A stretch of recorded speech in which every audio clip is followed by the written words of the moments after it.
रात के 12 बज रहे थे। बहुत बारिश हो रही थी। बिजलियों की कड़कड़ाहट की आवाज से कान फट रहे थे। ऐसी डरावनी रात में विजय अपनी जान मुट्ठी में लेकर भाग रहा था। वो बार बार पीछे मुड़कर देख रहा था। विजय ने भागते हुए पीछे मुड़कर देखा कि कई भूत और चुड़ैल विजय का पीछा कर रहे थे। भाग भाग कर हाँफते हुए विजय एक मोड़ पर आ गया। उस सुनसान मोड़ पर विजय को एक आदमी मिला। उसने कहा, क्या हुआ? आप इतने डरे हुए क्यों हैं? वो मेरे पीछे बहुत सारे भूत पड़े हैं। मैं कब से उन सब से अपनी जान बचाकर भाग रहा हूँ। मुझे बचा लीजिए, प्लीज प्लीज, मैं आपसे विनती करता हूँ, मुझे बचा लीजिए। केशव ने विजय के पीछे देखा और कहा, लेकिन आपके पीछे तो कोई नहीं है। ये देखिए, इस पूरी सड़क पर हम दोनों के अलावा और कोई भी नहीं है। क्या? विजय ने धीरे धीरे पीछे मुड़कर देखा। अब उसके पीछे कोई नहीं था। लगता है वो सब चले गए। हे भगवान, लगता है वो सब भाग गए। कौन? आप किसकी बात कर रहे हैं? मैं आपको ठीक से बताता हूँ कि मेरे साथ क्या हुआ, फिर आपको पता चलेगा कि मैं किस अमानवीय शक्ति के हाथों मरते मरते बचा हूँ। मैं विजय, मैं अपने दोस्त के गांव जा रहा था। इस रात के अंधेरे में तूफानी बारिश की वजह से मुझे रास्ता ठीक से दिखाई नहीं दे रहा था। गलती से मैं इस मोड़ पर मुड़ गया। मैं इस रास्ते से आगे जा रहा था। धीरे धीरे आगे जाते हुए मैंने देखा कि इतने घने अंधेरे में भी आगे की तरफ रोशनी दिखाई दे रही थी। मैं उस रोशनी की तरफ आगे आगे जाने लगा। वहां जाकर मैंने देखा इस शहर में इतनी रात गए भी बहुत हलचल थी। रास्ते के दोनों तरफ बहुत सारी दुकानें थी। कुछ लोग उन दुकानों में खरीदारी कर रहे थे।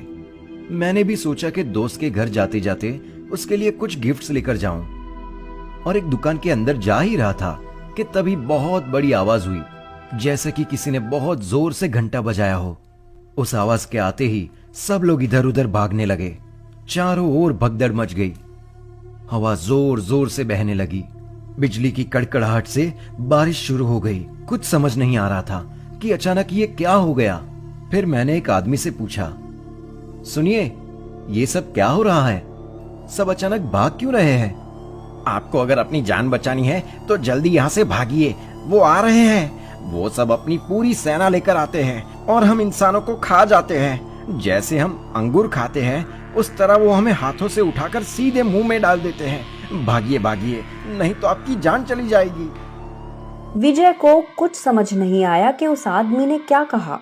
कुछ देर बाद विजय ने देखा कि उस शहर में अचानक कई सारे भूत प्रकट हो गए। वो भूत और चुड़ैल बहुत लंबे थे। वो इंसानों को अपने हाथों में पकड़कर फल की तरह खा रहे थे। उन सब से बचने के लिए सब लोग अपनी जान बचाकर यहाँ वहाँ भाग रहे थे। तब चलो इन सबको खा लेते हैं। इन इंसानों के मांस का स्वाद इतना अच्छा है कि रोज रोज इन्हें खाने का मन करता है। हाँ हाँ, आज यहाँ जितने भी इंसान हैं सबको खा लेंगे। अब वहां सिर्फ विजय और वो सब भूत बचे हुए थे। वहां का वो माहौल देखकर विजय बहुत डर गया था। सब भूत इंसानों को पकड़कर खाने लगे। वहां का वो माहौल देखकर विजय बहुत डर गया था। उसने अपने आसपास देखा कि एक भी इंसान जिंदा नहीं है। थोड़ी ही देर में विजय को छोड़कर सब इंसानों को भूत खा चुके थे। अब वहां सिर्फ विजय और वो सब भूत बचे हुए थे। भूतों ने अपना मोर्चा विजय की तरफ मोड़ा। सब मिलकर विजय की तरफ आने लगे। उन सब से जैसे तैसे बचकर विजय वहां से भाग निकला था। ये सब तो बहुत डरावना है। अगर रोज वो भूत ऐसे ही इंसानों को खाने लगे तो जल्दी ही इस धरती पर इंसान नहीं बचेंगे। हमें कुछ करना चाहिए। लेकिन हम क्या कर सकते हैं?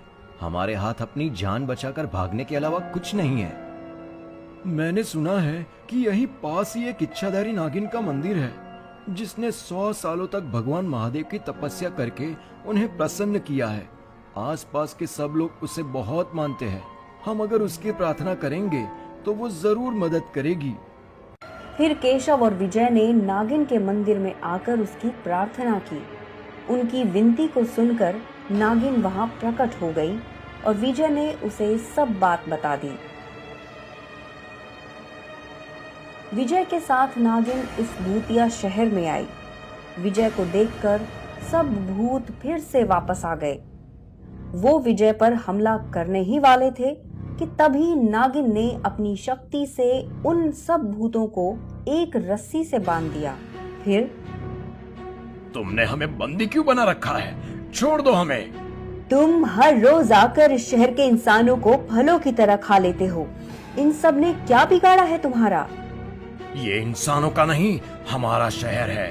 कई साल पहले हम यहाँ रहते थे। एक रात किसी ने हमारे शहर में आग लगा दी। पूरा शहर उस आग की चपेट में आ गया। हर एक शहरवासी की उस आग में झुलसकर मौत हो गई। हमारे शरीर तो झुलस गए, लेकिन हमारी आत्मा मुक्त नहीं हुई।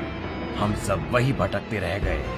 कुछ सालों बाद फिर से ये शहर बस गया, लेकिन हम हमारे इस शहर में किसी को रहने नहीं देंगे। खा जाएंगे सबको। मेरे होते हुए तुम लोग ऐसा कुछ नहीं कर सकते। ऐसा कहकर नागिन ने जमीन पर एक जोर का मुक्का मारा और एक बड़ा गड्ढा बना दिया। फिर नागिन ने उन सब बंदी भूतों को उस गड्ढे में फेंक दिया, लेकिन वो सब भूत इतने लंबे थे कि वो गड्ढे से आसानी से बाहर आ गए। सब भूत छूट गए और उन्होंने नागिन को पकड़ लिया और सब उसे काटने लगे। नागिन ने अपना आकार बहुत बड़ा कर लिया। नागिन सब भूतों से बड़ी हो गई। फिर नागिन ने अपने बड़े हाथों में सब भूतों को पकड़ लिया और उस गड्ढे में डालकर उस पर अपना पैर रख दिया। नागिन के विराट शरीर की वजह से सब भूत जमीन के अंदर धंस गए। फिर नागिन ने उस गड्ढे के ऊपर मिट्टी डालकर उस पर एक शिवलिंग रख दिया। उस शिवलिंग की शक्ति से वो भूत हमेशा के लिए उस जमीन के अंदर ही फंस गए।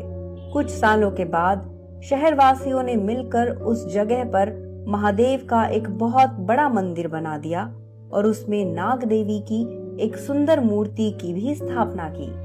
इस तरह की और भी मनोरंजक कहानियाँ देखने के लिए हमारे चैनल को सब्सक्राइब करें और बेल आइकन दबाना ना भूलें।